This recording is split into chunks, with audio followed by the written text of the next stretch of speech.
What was that? Perfect. You want to be that guy?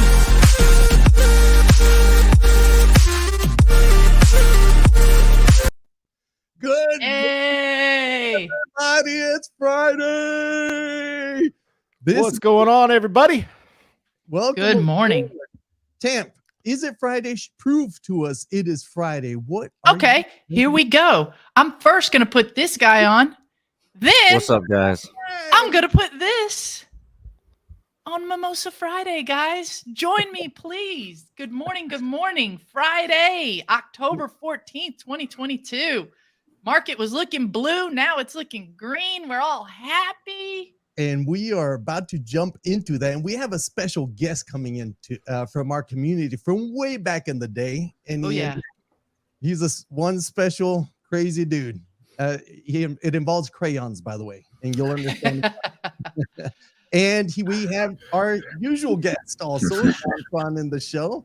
What's happening? Yes. And we will now begin with our market status. Like Tamp well said, everything's green. Guys, everything's green, except for Peter Schiff's gold. And oil. Oil's not green. That's great. Yeah, absolutely.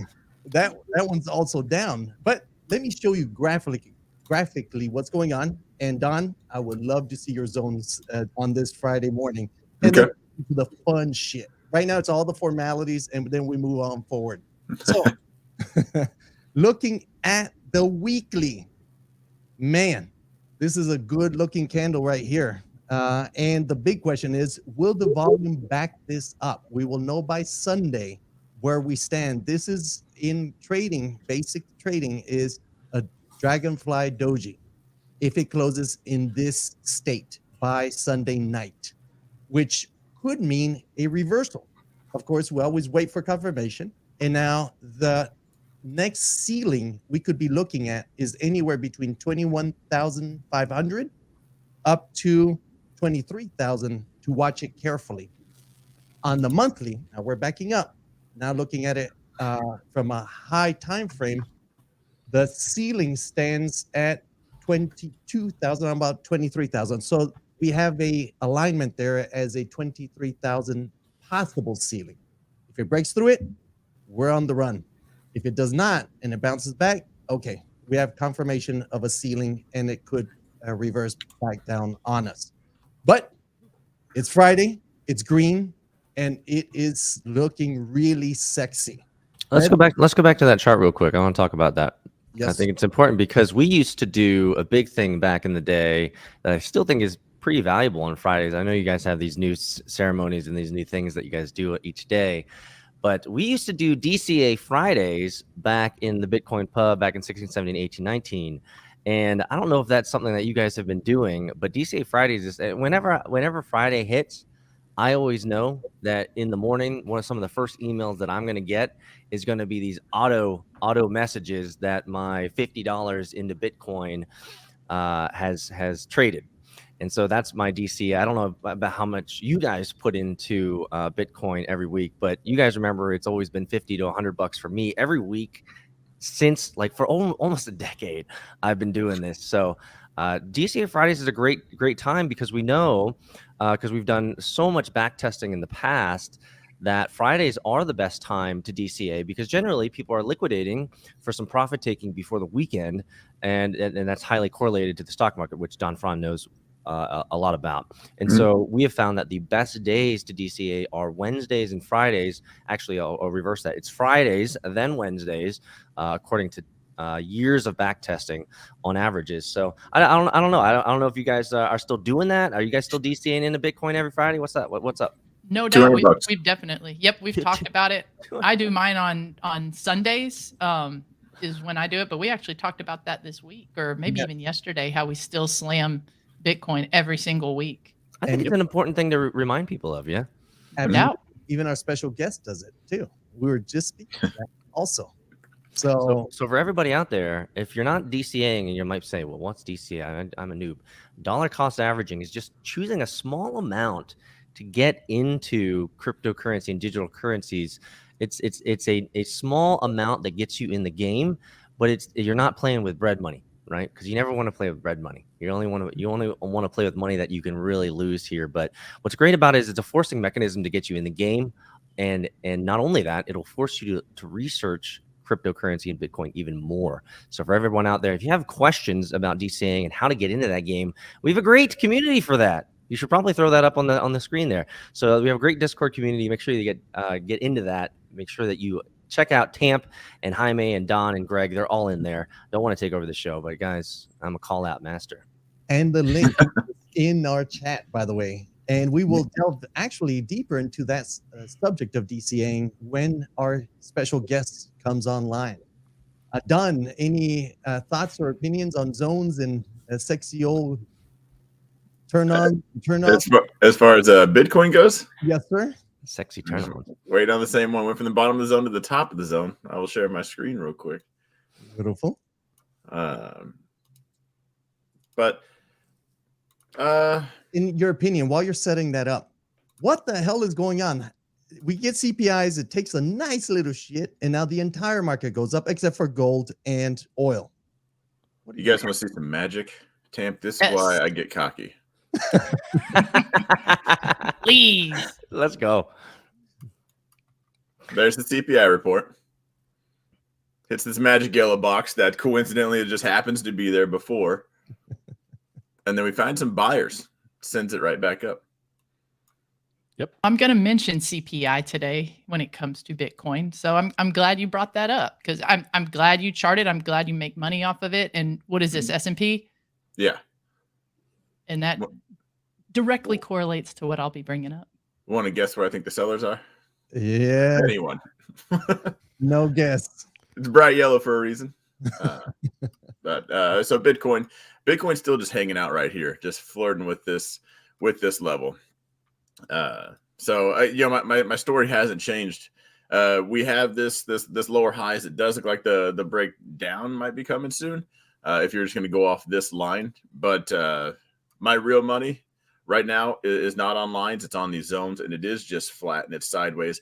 And I don't like to change my decisions or make any decisions until the market shows me their hand first. Because it'll break up or it'll break down, and then we get the ball rolling. Like I'll wait for the conductor to tell me which way the train's headed, and then I'll decide if I want to get on. And how that pans out. That's a great way to get your arms ripped off. It does remind me of there is a fine line there because like a Jackie Chan movie or something like that. What's that? I was like, it's like a Jackie Chan movie, he's always like jumping on his shit that's moving. No, the best example is Blade. Do you guys remember that movie? Did you ever see it? Unreal. The vampires, they're down in this train, and this train's coming. He's like, and he just grabs the last one and just rips them. Like, it would literally probably just rip your arm off if that were to really happen. So Bitcoin not safe for your arms, but according to Don Fran's logic, so he likes to jump on the train as it's moving. But there's still ways to get your ticket on in more safer ways. well, how I do things, Peter. So I still dollar cost average, but so I have money that automatically goes into Bitcoin. I have money that automatically goes into a savings account. So it keeps it there, but I also build this pool on the side. So when we get to these different levels down here, like this is the next level, that's where I take the savings and chunk it in, which brings my average way down, keeps it weighted down. Because if you just dollar cost average, just steady, which some people do for the simplicity of it, like it'll go up, it'll go down with it, but it eventually just gets stubborn and it doesn't move as much in general. And you'll just kind of watch it go up and down with the market. This brings it down, keeps me weighted to more of the upside. So, like the dollar cost averaging still happens, been happening this whole entire time. But I'll chunk in more, bring that average down so I get more of the ride up. So that's my main reason for having these levels on Bitcoin is when do I throw the extra stash at it? I think there was a good question that came up on chat. Like, is it a trap? Nerd 2188 said, "Is this a trap?" I was about to say bull trap. It's not a bull trap. Is it a trap? It's a trap. Man, unfortunately, that's one that can only be answered with time. Yeah, So that came out perfectly. But I will say I don't even go live during hours, but I did yesterday. The nature in which this one moved, the way that snapped up, was definitely a big player. So either a huge short just got out or someone really big just got in.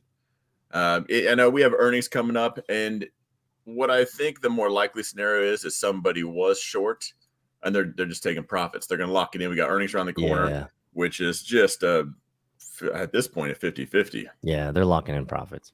Yeah. So we got to see where they pile it back in. But overall, we've seen this before. Like, it's just been the whole market's still lower lows, lower highs. Correct. While we might have a few green days, I I don't still think- think that's the bottom down here. For sure. I don't think we'll know if it's a trap or not until next month when the Fed rate hike comes in. Yeah. But how would it be a trap? Like, a trap would be deceiving. Oh my gosh, that's the bottom. And then they say, gotcha, suckers. Like, I wouldn't go in with that expectation. So you couldn't get trapped with that. It's really more of a trap of the mindset than a trap of anything else. But if you know that's a game that they could possibly play, then how are you so surprised in the end? Right. When the signs are there in the charts themselves. And that's why I believe in looking for confirmation and understanding where the trapped buyers and trapped sellers are. And you judge based on that if it crosses those zones and confirms crossing. I think it's certainly, if you look at the macro, forget the S&P for a second, but if you look at the macro of Bitcoin, it should not be a surprise for those who have been in the game and are willing to look back just a little bit to see how these cycles work. I mean, Don, we'll just talk about both markets, right? Traditional market and crypto market. These things move in cycles, man, just like life. One of the things so I was over at the Web3 investor conference this week, and one of the speakers was talking about how that the human cycles are so well daggone bloody known in terms of wealth creation, the rise and falls of families and their wealth from the stock market correlation. And he was saying, like, all these patterns are well known to the savvy investor. You just have to have a long-term outlook all the time, because the short-term gain outlook always will have you just look at the emotionality or the huge swings. But if you look at the macro level, right? This maybe we're pulling off of a little bit of a Warren Buffett type of ideology here, but if you look at the macro level, the patterns are well known. And so the question is are you willing to ride the long wave and be smart about it instead of just chasing those short-term profits? Is that fair? So I got a green bean question for you then. Mm-hmm. Looking back in the past, we've never dealt with the crypto market with interest rates rising. So what is that going to play in with how the crypto market interest rates? We've had interest rate hikes and falls in the last decade through Bitcoin, and we've seen the inverse correlation, the inverse function that creates. So when rate hikes generally go up, now this past COVID lockdown thing has really shaken up things, and I think, Don, you can speak to that a lot as well. Is that the cycle that we've seen over the last couple of years has been really different because of the forcing mechanism of lockdown and how that affects retail, how that affects supply chains, how that affects industry of major industries like the food industry, these types of things. And so we're seeing an interesting, in my opinion, a statistical anomaly of sorts during this cycle because of the forced mechanism of lockdowns that basically shut down the economy. But at the end of the day, there is pretty significant evidence for the inverse correlation of rate hikes and Bitcoin. So generally, when rate hikes go up, what are people trying to do? They're trying to preserve wealth, and they buy into Bitcoin. When it goes down, it's like, well, there's lots of money sloshing around. So when it's free money, I mean, Bitcoin is a great mechanism for taking that free money and earning compound value all over it. So we've seen those things. And so we had talked about this a couple streams ago, that with rate hikes, I expect, likewise with the market, we're going to see Bitcoin take a shit. I would assume as we get out of this, as we get a little bit more lenient on rate hikes, which I have no idea, man. I could actually spend. So I've had so many conversations. I'm sorry, I'm taking this over, guys. I had so many conversations about Bitcoin as a corollary asset or connected to rate hikes, and the amount of bloviation about what we think the Fed's going to do and how that's going to affect unemployment, and then unemployment's going to affect Bitcoin. It was just so much craziness out there that I'll tell you, Jaime, Tamp, Greg, I actually don't know what the fuck's going to happen. Well, in the next so 6 to 12 months, man. I really don't. But if we look at the macro, I feel pretty safe. It's so good that you're bringing this up, because I know probably a lot of us want to say a lot of different things to chime in. Peter, I definitely want to play on this with the article I'm going to bring up. But Don, you especially, before we bring our guest on, I know you just trade according to buyers and sellers, and that's mainly what you look at, and I get it. Mhm. That's fine. But at some point, does news or what's coming matter? And the reason that I say that is because of this. We brought this up the other day, and I'm going to maintain that it's not getting the amount of notoriety or press that it should be, where basically Bitcoin, it looks like at the end of this year, because we have a unanimous panel right now that's going to vote on this at the end of the year, that Bitcoin can now be accounted for by the IRS as a fair value accounting measure. Okay. So what I personally am looking at with that is what this is going to do is it is going to give Bitcoin and ETH rules that allow custodial banks, and we're seeing all these custodial banks have come in, Bank of America, BlackRock, the Mellon Bank, the largest bank in the world. All these banks are now going to be able to use the balances that they hold in Bitcoin and ETH in their fractional reserve. What that is going to do is then give the banks the ability to loan out 10 to 20 times their value, that Bitcoin and ETH value. They will now be able to loan that out. I don't think it's a coincidence that this type of accounting that's going to be passed by the end of this year I don't think it's a coincidence that it comes out right after Bank of America and BlackRock publicly declare their support for Bitcoin and crypto. And everybody's focused on CPI numbers, which I get. And Don, this is what I'm asking. But CPI numbers do not have a bearing on Bitcoin's fundamentals. It might in the S&P, it might on regulated stocks. But as far as Bitcoin's fundamentals go, it doesn't have a bearing. So everything that Peter heard at his conference, Don, how you trade with just buyers and sellers, how does this stuff fit in? Well, crypto makes it a different. It's a different game. It's the reason I don't actually trade crypto, because not all the players are on the board. Now, when that happens, we can switch to the traditional. And you'll watch me buy and short and play the in and out game with crypto. Right now, because we're still inviting new players to the board, that's why I chose to just dollar cost average and just keep buying. Everything does come in waves. But as new regulation comes, the only thing we're going to have is probably new buyers. Probably not new traders, but new buyers, which should start stair-stepping the underlying up. Like if we were to, can we pull up my screen real quick? And that brings liquidity into the markets the moment the big institutions come in. And the fact that we can account for that, guys, it's a tidal wave. This is like what Tampa's saying is I know Don's bringing this up, but I'll just add some color commentary as he's bringing it up here, is that what Tampa's saying is absolutely so crucial to everyone out here that's listening. The CPI and everything that's happening from the legislation, from all of that, the policies and all that crap, what Tamp said is absolutely true. It doesn't affect the fundamentals. However, important bifurcation here. It will never affect the fundamentals of Bitcoin. Like Bitcoin's strong as an ox, right? But it will always affect sentiment. And sentiment is the word on the street, right? Sentiment is the emotionality that makes people click the purchase button and also click the sell button with paper ass hands, right? So it's the CPI affects the sentiment, and I think that sentiment should never be understated, because it's the market sentiment that ends up creating or end up in a lot of ways, the kind of the tail wag the dog is that it's an early indicator, right? If you when I'm on the street, I'll tell you a great example. It's contextually aligned, but it's in a different market. In the venture capital market, for example, earlier this year, January, February, March, like everyone was talking about like, oh shit, the economy's taking a shit. We need to be super conservative with deployment of capital. There's bad deals everywhere, and so that was the overall sentiment at these conferences. Like, we're just hodling. We don't know what the fuck is going on. But now as we move into June, July, now we're in October. I just got back from this. There's about 6,000 people at this conference.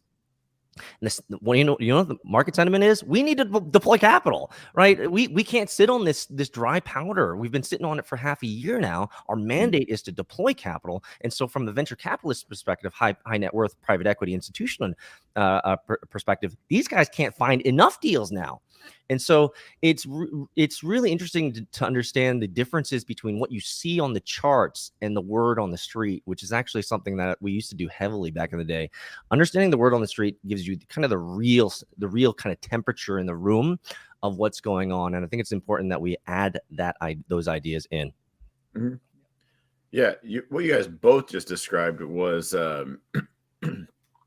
almost fundamentals and technicals, which maybe this will make more sense. Like what Tamp is describing is this bottom line right here, probably a little more exaggerated on Bitcoin, but we see this a lot in like, you guys know I'm traditional market side. So you see like fundamentally Google's a good company, so it's trending up and it's got all the reasons. You know, like every time Bitcoin adds a reason, this bottom line goes up. What Peter's talking about, the sentiment and the psychology is this. You know, like it'll get carried away, but it'll come back down. But as long as the good reasons keep stacking up, we should see the new base of buyers. Higher bottoms.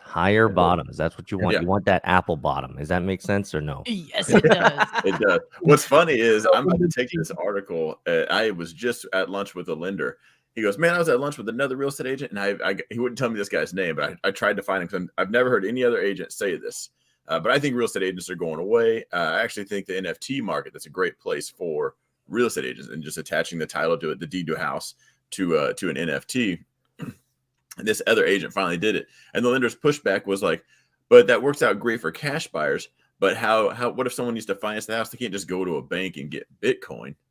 So I really can't wait once they do establish rules, because the more rules we have, the more traditional stuff. Yeah, but it's so those are still like some famous ass words right there, man. Like I can't get Bitcoin from my bank. Like that nomenclature, that colloquial phrase will disappear in the next couple years. Like, I'm glad you said that, because that struck a chord in my soul, man. Like I can't get Bitcoin from my bank. Like that will not be an issue. By the way, in the near-term future. In a conference in Europe, the Bitcoin conference, they just announced, a company announced that they will do mortgages with your Bitcoin as a backup to it. Dude, we can do that here. I mean, we can do that here. These bankers, these financial institutions, Don was talking about this earlier.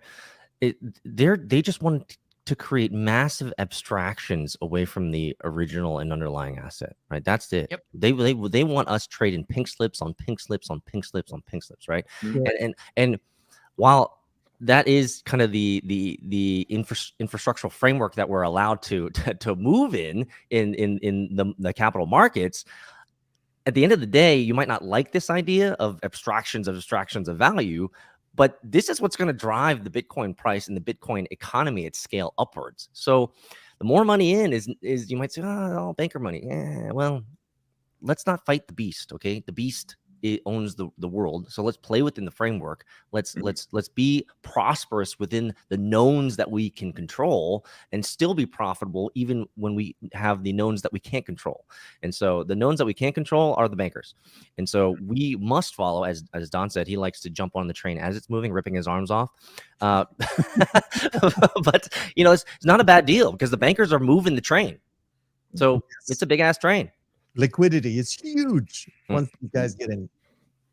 Now, great conversation. I think it's enough time we've been waiting for our guest, because he needs to chime in here. He's been with us since 2017. So let's get Tamp.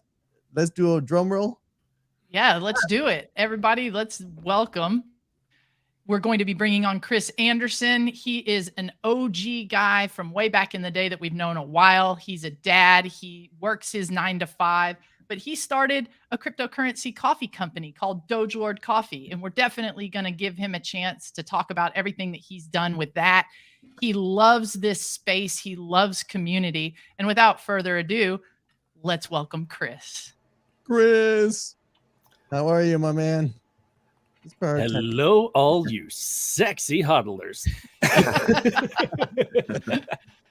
Welcome to the show, Chris. Thank you for being here. Thank you. It is good to see all of you. So first off, how the hell did you get involved with crypto? And why Doge Lord Coffee? Okay, so I'm going to make this a very long story, very short. So a buddy in another community of mine said, hey, I'm building this cryptocurrency company, this whole, social thing. And, who wants to, join up and have a node? What's a node? Long story short, I jumped in.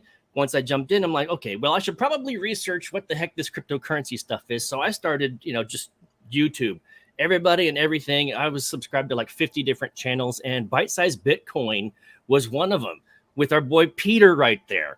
And out of all of the different YouTube channels and celebrity entities out there, Peter was the one that was building the strongest community, and it was a community of builders, people that were set to, serve the community. And so from there, Bite Size Bitcoin became Decentralized TV, and anybody who's still watching that's OG knows that we were a part of DCTV for a while. We ran it back in the yen days. Like, I'm not kidding. I still got my stuff. Oh shit. He still got the swag, man. He still got the swag. I wear this all the time. Still legit. Don't forget where you came from. All right. And, as many of you here know, Peter was the original Doge Lord. He promoted Doge more than anybody else. He had more Doge than anybody else. I still do.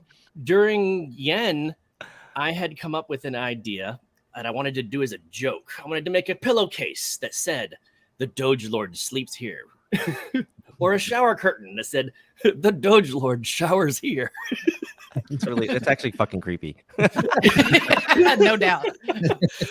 But that was the point. I mean, here's a community, and we're sending podgies to Peter. He's putting him on his head and dancing. I'm calling you out, bro. If you don't know what podgies are, I still receive underwear in the mail. Like every other month. And this has been like 5 years straight. I think there's 3 or 4 motherfuckers out there that just, part of the doxing period just got the address.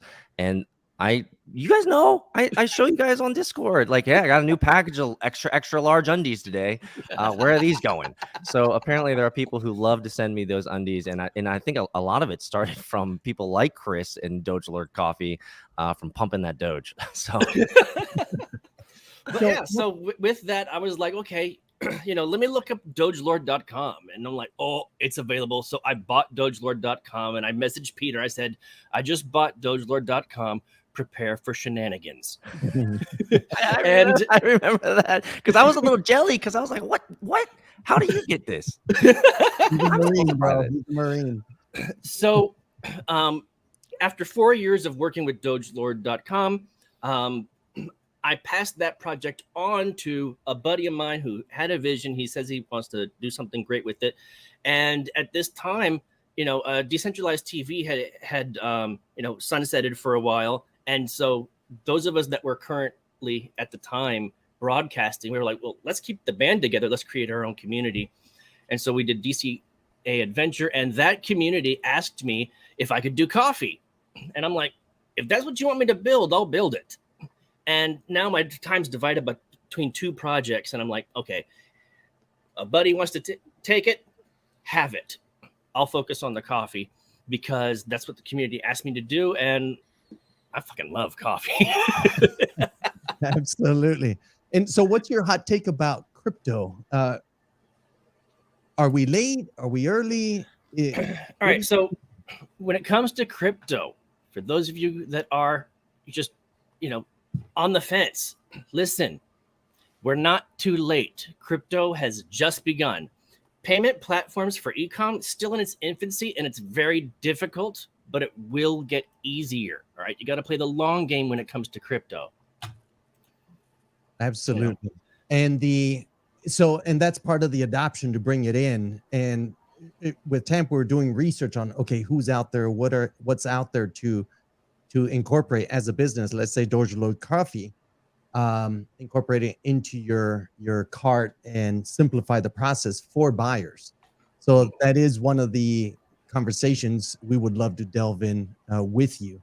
Yeah, for sure. Because people ask me all the time, do you take crypto at your business, at my brick and mortar business, and how can I pay you in crypto?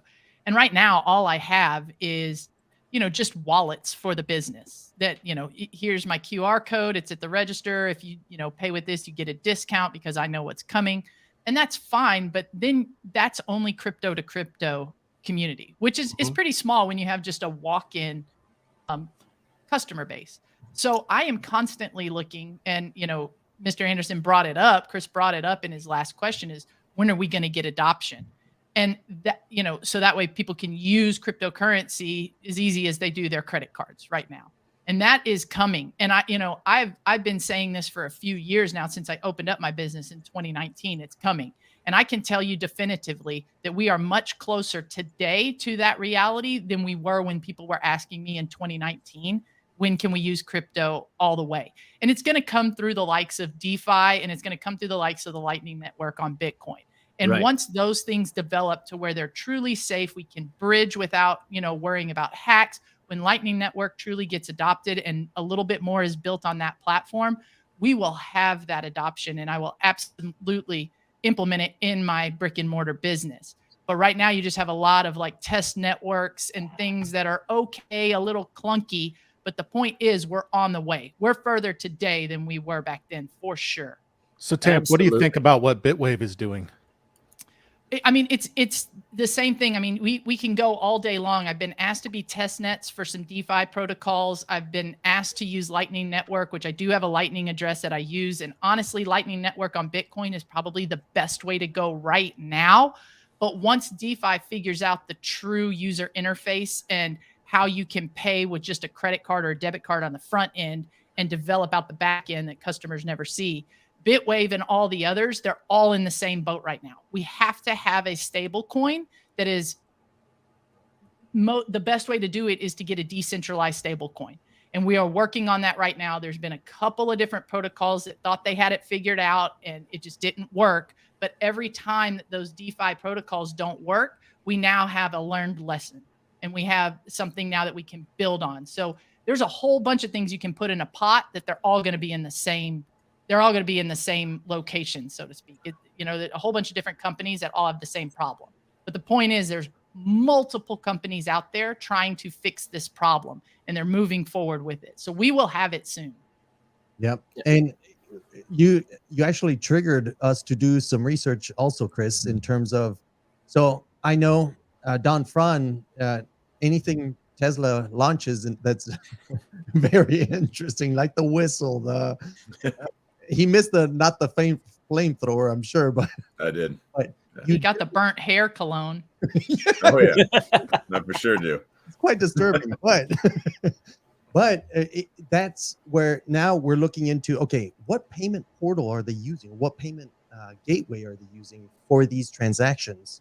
I know Money Metals, where you buy your gold, silver, and all that, they use also that, but they use a system, and I'm trying to figure out what it is, where they give you a URL, a wallet address, you submit it, and then it will reply back on screen telling you, oh, we received it, and it matches the amount.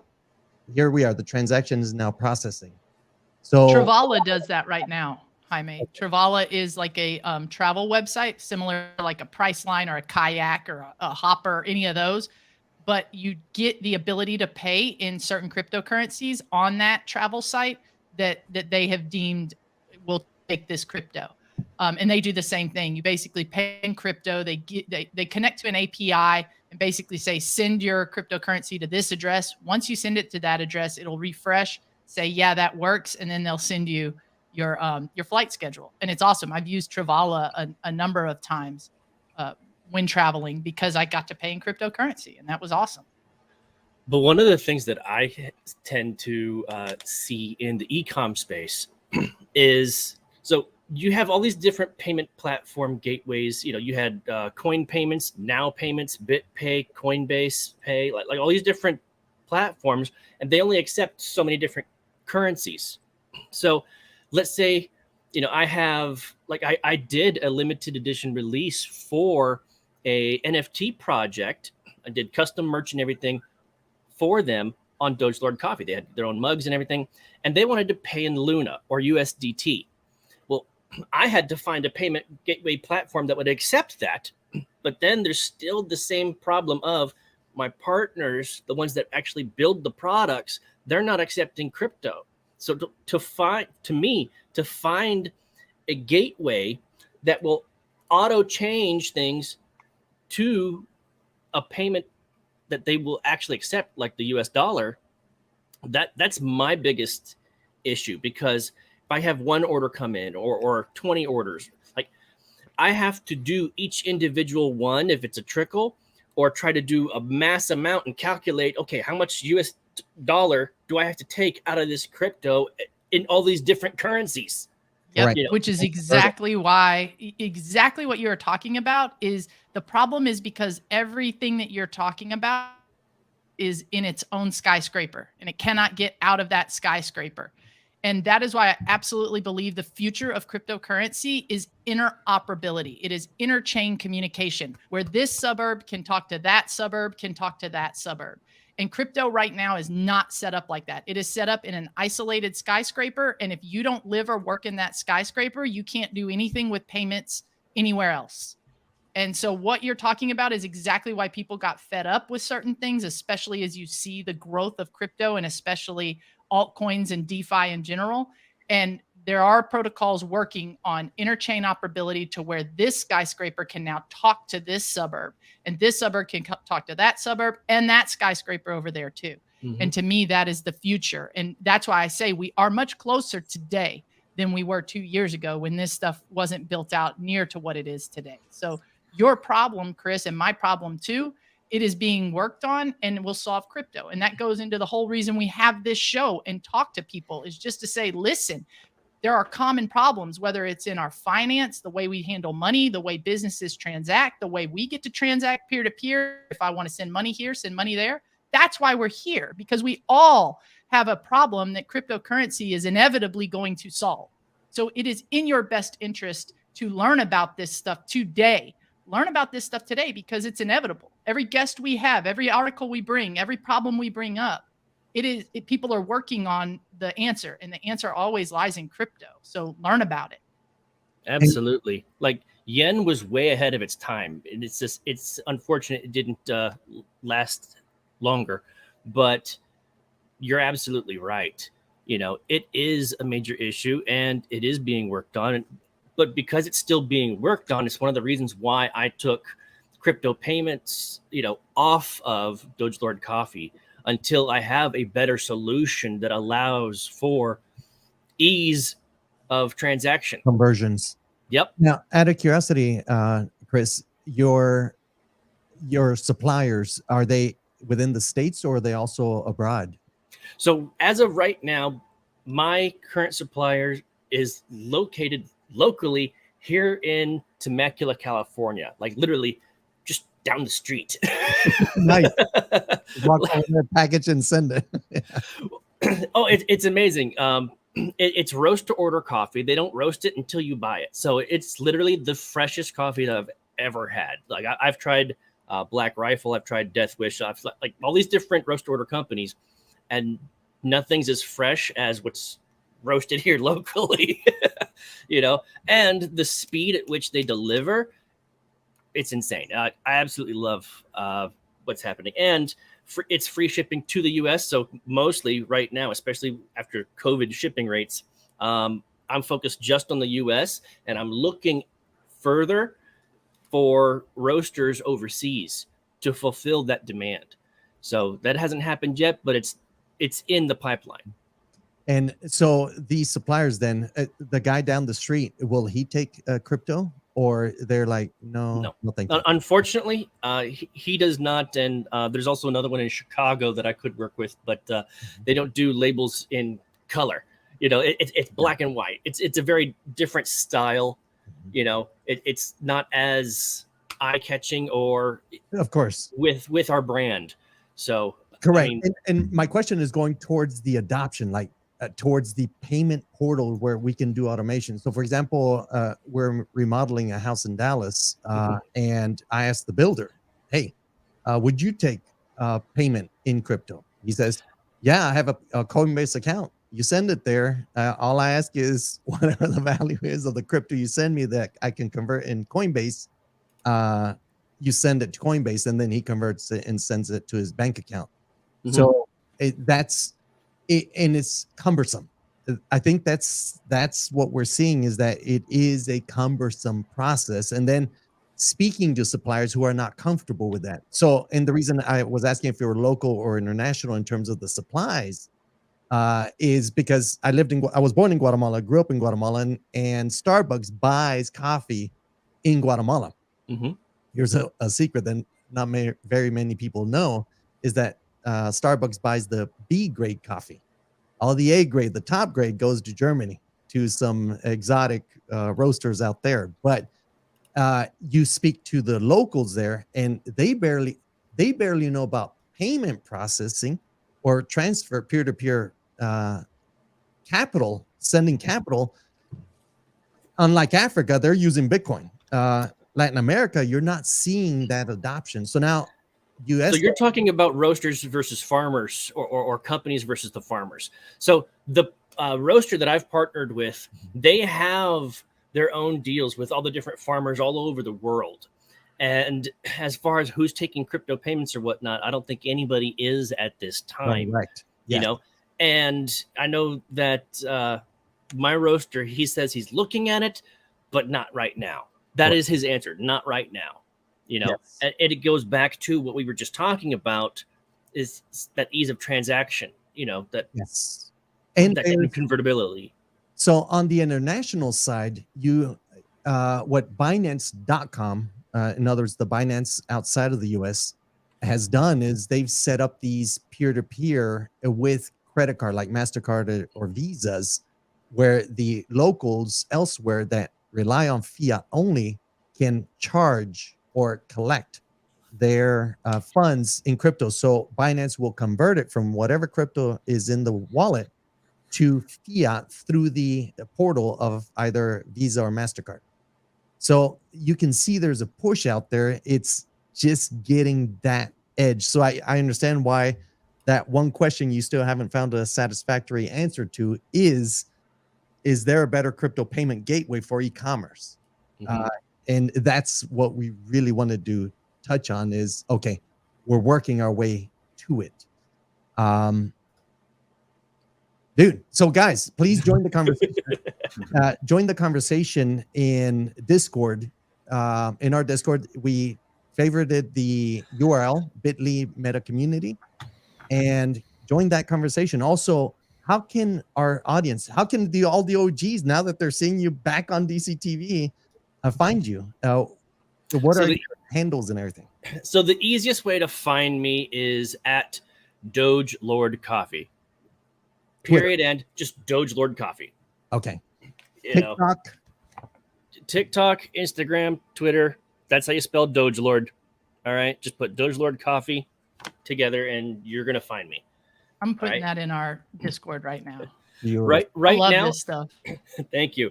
So I'm on Twitter, I'm on Instagram, but right now with where the marketing trends are going, and when it comes to gaining an audience and everything, when it comes to marketing and business, is, you know, TikTok is where I'm focusing right now, because TikTok, the tall videos allows me to post on Instagram Reels, YouTube Stories, and I can actually post it on Twitter, and it'll send people to the TikTok immediately. You know, so that's where we're focusing most of our marketing right now. Excellent. And we're gonna, by the way, we're speaking before you even came on. We're ordering some Doge Lord coffee for ourselves. We want to give it a try. Absolutely. Sure. That's awesome. Yeah. We have sample packs, we have flavored coffees, and you know, the digital gold roast is currently our number one seller. It is like the morning roast. And if you want something a little bit lighter, we've got the Miner's Blend. Like if you like a nice medium dark roast. Crypto Michael better have ordered that one. Oh, Crypto Mikel definitely has his stuff. One of our community members actually ordered and sent him the Ye Old Miners Roast. Nice. Yes. So you can get sample packs. Mm-hmm. Absolutely. And if you scroll around, like if you actually click on the sample origin right there, In the description, it actually tells you, because when you receive the sample pack, it has the original name, like 6-bean blend, cowboy blend, like all of these names that have nothing to do with crypto, right? So I have in the description, Brazil Santos, aka Silicon Gold, Colombia, aka Traders Never Sleep, all right? So this is the sample pack that shows you the roast profile, where it's grown, the roast, dark, medium, light. And then if you happen to find somewhere in that sample pack one that's your absolute favorite, go back and look it up. It's like, hey, look, I really like the Costa Rican. So what's the name of the Costa Rican? It's Traders Never Sleep. I buy the drip. That's great.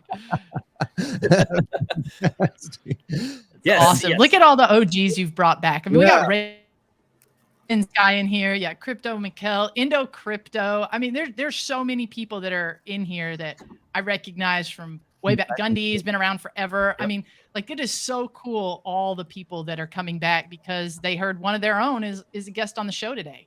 And not only that, they get to see you, hear you, see what you're doing today, but now we get to support you. And that's what I'm looking most forward to. Is I can't wait to grab a bag of this blend. What do you recommend for a medium roast black coffee drinker? That's what I want. Medium. All right. You want medium dark or medium light? Medium light. The Medium lighter the light? roast, the more the caffeine. In case people didn't know that. Exactly. You think espresso is the strongest. It's the strongest tasting, but it's actually one of the lighters on the caffeine. All right. The lighter the roast, the more the caffeine. So that explains my nerves. The ungovernable blend. That's the one I was looking at right now. I was like, I like the ungovernable blend because there's a meme with a penguin and he's got a sword and a shield and it just says "Be ungovernable." I love that. That's the one I was looking at. That's my personality. Ask Peter. He's like, this chick drives me nuts. And which is your top seller, Chris? So the top seller actually is the digital gold roast. This is the dark roast that we have. That is like most people, when they think of like a good coffee's got to be strong, it's got to be dark.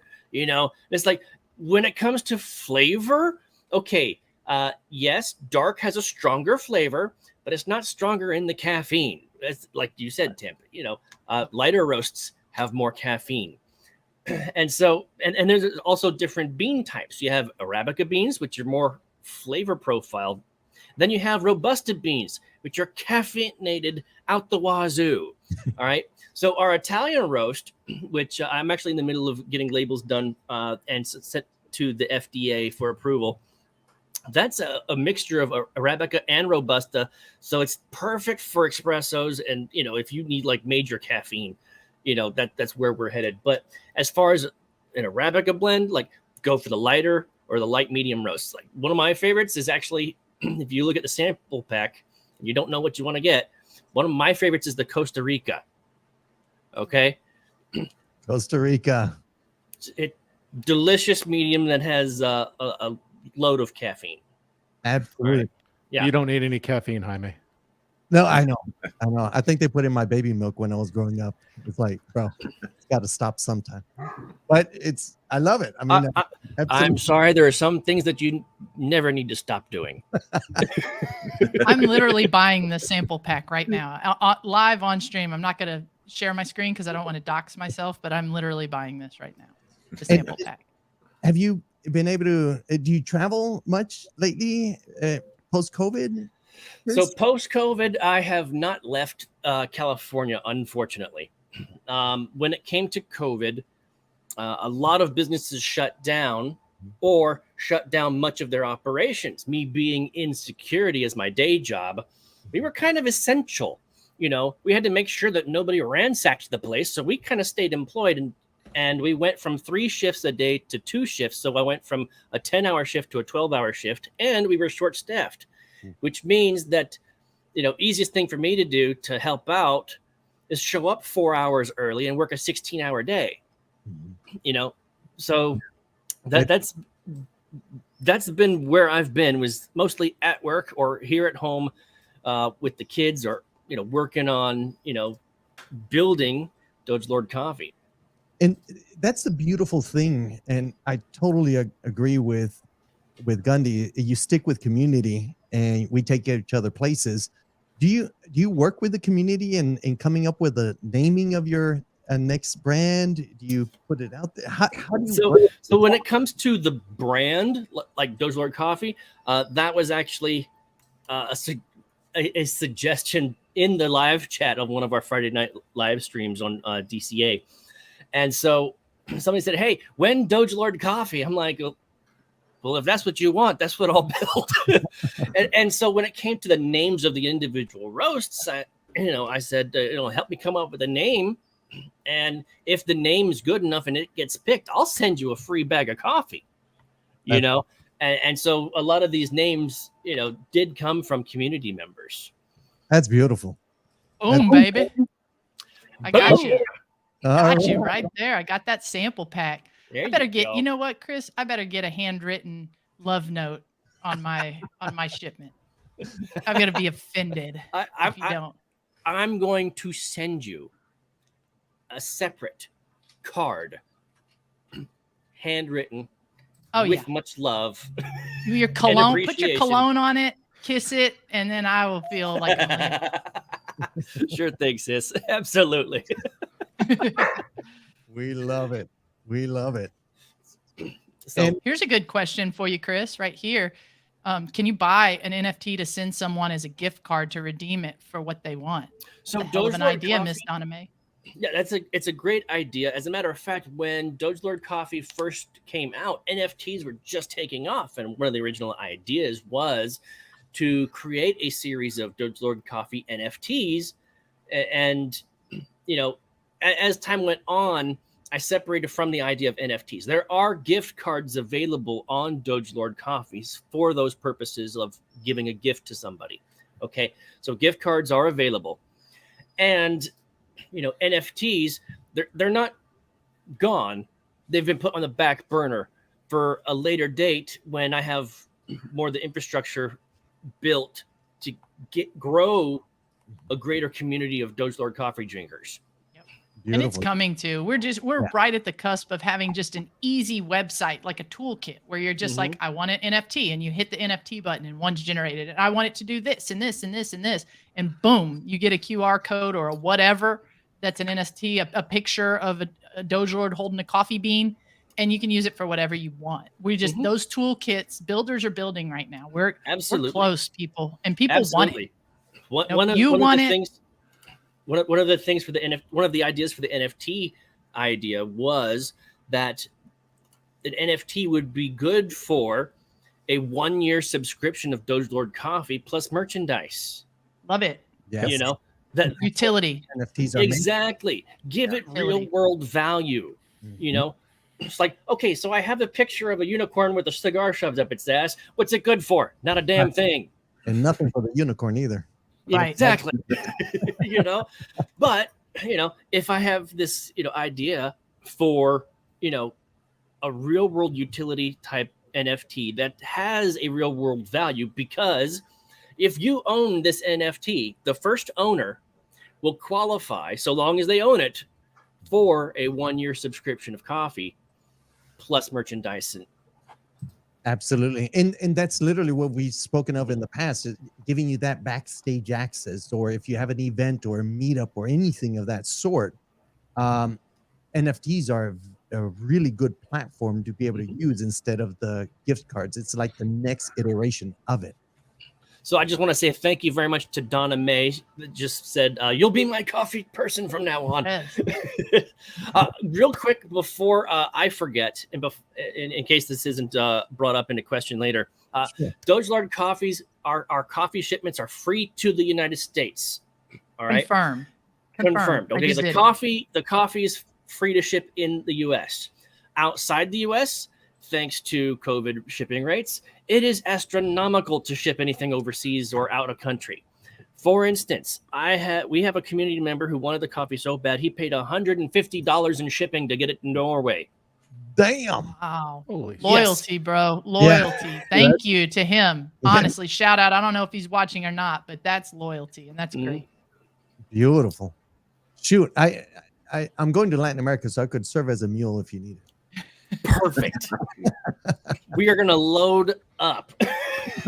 That's amazing. Fantastic. All right, guys. So any other questions? This has been a great show, Chris. We've been looking forward to bringing you on board. We've seen you totally active in the community, and we would love to bring all of our communities together as we build towards the future where crypto literally is inevitable. Absolutely. So, please hit the like. And I have put the Doge Lord Coffee website. I put that in our Discord, our DC TV Discord, under the announcements channel. I have put it in there. Purchased the checkout process was flawless, super simple, clean, easy to navigate. I did get the sample pack, so I'll be reporting back on that. Lord knows I have coffee every single morning and Momo on Friday. I'll be reporting back on that. That means there's an opportunity for 6 coffee reviews. There With that one is. There you sample go. pack. I would have placed mine There you back. go, community, guys. I mean, tighten your belt and support each other, right? I mean, support Doge Lord, support Indo Crypto, support WacoCBD.com, support all this stuff, because this is how you get eyeballs. You get usage and then eyeballs, and next thing you know, you have great service. You're trying to do the right thing. You should take off. This is amazing. I really, really loved today's live stream. I loved having you on. It's great to see you again. Your energy, your passion for it all. It's palpable, and that's why people on this stream live say you're my go-to coffee person now. How is this not your go-to coffee guy? I love it. It's great. Thank you. Great Thank show. you. 2 things before we sign off. One, I just want to give a little bit of advice to everybody watching. The name of the game is accumulation. Not can I time the market better than the other guy? Oh, I'm going to wait until it goes down. It's too expensive right now. No, the name of the game is accumulation. Fantastic. That's number 1. Dollar cost average is a method of that. All right. And the second one, look, if you get coffee, all right, do us all a favor. Like, do yourself a favor. Do me a favor. Record a coffee review or first reaction, open video, whatever, and then tag me. Like, let's do a duet on Twitter, not Twitter, TikTok. Thank you. Keep your pants on, people. Well, I'm so used to cryptoverse, Twitterverse, like crypto Twitter. All right, crypto is still in its infancy on TikTok. We have a few people on there, but the reality is, when it comes to social media and reaching the millennials, they do videos this way, guys. Yes. All right. Yeah. So record, pushing that, create content, tag me, at Doge Lord Coffee. I'll do a reaction to your reaction. Beautiful. Awesome. All right, guys. That's a challenge. Something. That's a challenge, guys. So let's make it spicy for Chris over here, and let's make it put flames on it and make it go. That's our show, everyone. This is a great time. Chris at Doge Lord Coffee is how you can find the man. At Don Fran Show, and we have Greg Chick and all the rest of us at DC TV, your usual guys. Have a great weekend. We love sharing our time with you, and we will see you Monday. And dollar cost average, everyone. Keep Huddle calm Watch and that huddle football on. this weekend. Great weekend of college football. You know where I'll be.